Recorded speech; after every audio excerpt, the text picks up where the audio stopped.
Now, another lesson to learn here. Not that Abdul Muttalib is saying that I'm not going to take care of Allah's house.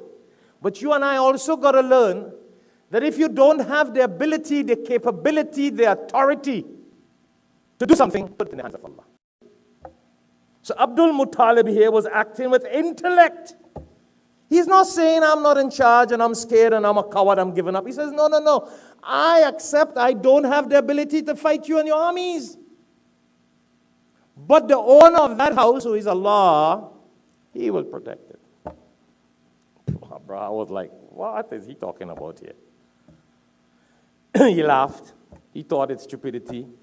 It can't happen. Gave him back his camels. Abdul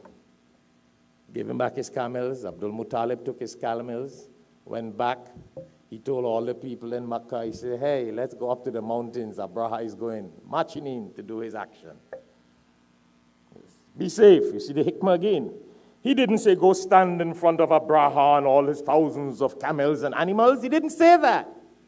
See, it's important. You know, you've got to tell people that. People need to learn this. Do not get in a debate if you don't have the brains to debate. Follow, Brother Shamir? I don't want to say argument, hear it. Do not get in a discussion if you don't know what you're discussing, because you will look like a fool. Do not try to fight an army if you don't have the ability to. There's a whole different technicality here. Illa mashallah. You and I are not all David and Dawood alayhi salatu wasalam to take a slinging shot with one pebble and knock Goliath out. There's a whole different system. We learned that alam tara kaifa fa'ala rabbuka bi ashabil fil. Okay, it's wisdom, not emotion. Whether it be your wife, if you know you can't argue with her and she got more mouth than you, well, shut up. And for the wife, if you know your husband is an authority and he has certain ability that it doesn't make sense whether you quarrel or not, well, you also shut up. You'll have some peace. Because you're all going against each other and you get no way. And this can happen with siblings, with your boss, with your employees, with your neighbors. That's how it works. Use your intellect if you have the ability to. That's the lesson we learn from Abdul Muttalib here. See it? And put your tawakkul and trust in Allah. And that's what he did. And Abraha went into, and while he was going, this is what Allah subhanahu wa ta'ala tells us. How subhanallah. Alam yaj'al kaydahum fi tadlil. He made Abraha's plot and his plans just go dhalala, astray. How? وَأَرْسَلَ عَلَيْهِمْ طَيْرًا أَبَابِيلَ تَرْمِيهِمْ بِحِجَارَةٍ مِّن سِجِّيلٍ. He sent little birds with little pebbles to drop these pebbles down. It killed all the elephants. It killed most of his armies. I said most of the armies, bi'ithnillah. The tafsir is Allah left a few of them not to die. The pebbles hit them. They got a skin disease, a flesh disease. They started to deteriorate. Abraha didn't die in that, but he died from that. He what? He didn't die at the same time. So Allah wanted him to go back with some of his people, back to Yemen, to show the people Allah's qudrat, Allah's power. You and I may make plans, but Allah's plan is better than ours. Allah wanted him to go back and let the people see how he suffered and he got a skin disease and he deteriorated and he suffered and he died. See? Interesting lesson. My brothers and sisters, فَجَعَلَهُمْ كَاسْفٍ مَعْكُولٍ. And Allah said He made those armies and elephants, when they were destroyed, it looked like chewed up pig. The power of Allah. So you and I need to take this lesson that Allah showed the Prophet ﷺ. Don't be worried of the kuffar. They won't harm you. Put your trust in Allah. Make your effort. Do your duty to Allah, and Allah will do the rest. This is the lesson we learn from this. A lot of us read Surah Al-Fil, chapter 105. Alam tara kayfa fa'ala rabbuka bi ashabil fil. But let us put that in our life. Unfortunately, a lot of people get emotional. They get emotional. Many times people call me, oh, Sheikh. And I'm like, cool, calm down, calm down. What are you trying to say? They can't even talk the way they're so emotional. I never forget somebody came to my office. And they had some big problems. And they're talking to me, and I'm smiling. They're like, Sheikh, you smiling, and I'm crying. I'm like, so do you want me to cry with you? I don't know what you want. Not that I'm not having pity over your situation, but if I also cry, I won't understand what you're saying. I will get emotional and go off track. So I had to listen. And why am I smiling? Because it was such an insignificant thing. But the emotion, a lot of people do that. They quarrel, they argue, they fight, they take action out of just emotion. No. That's why Hazrat Umar radiallahu ta'ala anhu taught us, and always repeated what the Prophet sallallahu alaihi wasallam taught us. You must not make decisions when you're angry. Yeah? Now, a lot of times people make decisions when they're angry. Yeah. No. Get a little cool. Cool down. Think. Read 2 rakat salah. Read some Quran. Go and take a shower. Cool down the shaitan. Cool down the fire, the heat in the body and the mind. And see how you think after. And then think what decision you need to make. Yeah? That's why a lot of times people call me with some big emotions. I'm like, all right, I listen. I say, okay, you know what? I'll call you back tomorrow. We'll talk about it. Because the answer you would give them then, they will never accept it. One day after, when they took a shower and they ate and they drink, sometimes hunger can cause anger. Hunger can cause anger. People get angry because they're hungry. Wait for them to eat, drink. Next day you talk to them. Before you talk to them, they may call you and say, Sheikh, don't bother. I got the problem solved. I'm like, subhanallah. See, this surah gives us a lot of hope and courage. That's why Allah subhanahu wa ta'ala, one of the wisdom of this, He revealed the surah to the Prophet sallallahu alaihi wasallam to let him know, I destroyed bigger people and more harmful people and armies like that with little pebbles and little birds. You don't worry about these few people who don't like you and want to kill you and destroy you. My brothers and sisters, we live in a strange time. Think about it. Think about it. Just recently, last week, today's what? Yeah. 4th, eh? All right. Was it last week? 25th, eh? Last week was it 25th? Week before? 25th? Okay. What happened very interesting, 25th of October? Britain, the British, Britain took armies, bloodshed to rule India. You guys realize that? Armies and bloodshed and money was spent. Oh, Brother Azad is a British man here. Sorry, I have to always pinpoint it. I hope you don't get angry, You're cool-headed. Okay. To rule India. See how Allah works? It didn't take armies. It didn't take bloodshed. And you got an Indian rule in Britain.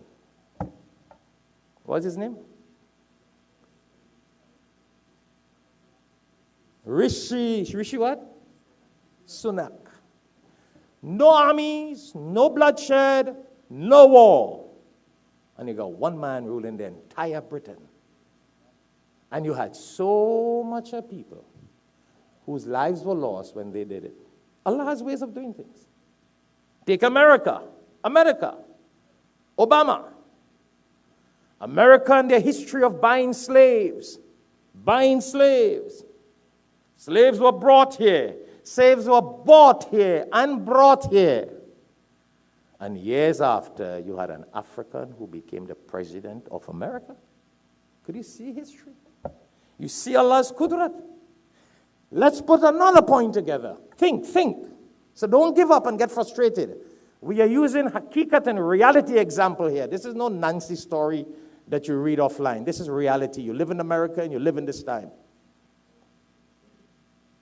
Two countries that are the most difficult countries in the world to get a visa. Which countries are those? The United Kingdom and the United States of America. Isn't it? Isn't it? Britain and America. You go through lines and sometimes you go through hell to get visa, to get status, to get citizenship. Especially people from Africa and India. Let's get a third point in. You're from New Zealand, you're from this other land, oh, easy to walk through, man. You don't even need a visa. India and Africa, they see hell to get visas to come to America. Eh? Could you imagine? And these two countries that give this America and Britain, that give India and Africa great problems to come to America. You got an Indian rule in Britain and you got an African rule in America. How you like that? That's Allah's work. See, sometimes we don't think. Do the statistics. How Allah makes things happen. From slavery to a master in America. From the Africans being slave in America to being the master of America, President Obama. From Indians being once upon a time beaten and taken advantage of, to what we have today, Rishi being the Prime Minister of America. So don't give up hopes. We live in this time that Allah is showing us in this very same world, in this very same time. In this modern day, you may say, well, Alam tara kaifa fa'ala rabbuka Abraha, the elephants, that's history. That's primitive days. I've just connected today, nowadays, to this. You put your trust in Allah. You do what you have to do. You make your effort, and Allah will make it happen. Do you think if all the Indians had thought that they would fight and come to Britain to take over Britain, they would have been able to take it over? They didn't have the authority, they didn't have the strength, they didn't have the power in those days to come. They got independence, but coming and taking over Britain was a different story. You think if the slaves in America had decided to fight Americans to take over America, they would have? Without that fight, you had a President Obama. See how Allah works? That's when you use your brain, intellect. It also has to do with the qalam, the pen. Sometimes we need to use the pen, use intellect, and not just get emotional and decide to fight and quarrel. It doesn't take us anywhere. We see this living example. My brothers and sisters, time does not permit to continue. We have to conclude. But I just wanted, those of you who came late, go back online, alhikmattv, YouTube, Facebook, etc., and do the connection, what we were reminding ourselves about. On the lesson from Surah Al-Fil, chapter 105 of the Quran, how Allah subhanahu wa ta'ala told the Prophet sallallahu alaihi wasallam, hope and courage, don't worry. These people who want to destroy you, they're nothing to the qudrat of Allah. Allah is trying to tell him, Alam tara kaifa fa'ala rabbuka bi ashabil fil? Haven't you seen how I destroyed the armies and the people of the field, the companions of the elephants? You don't worry. Everything got its time. And what happened? Prophet sallallahu alaihi wasallam ruled.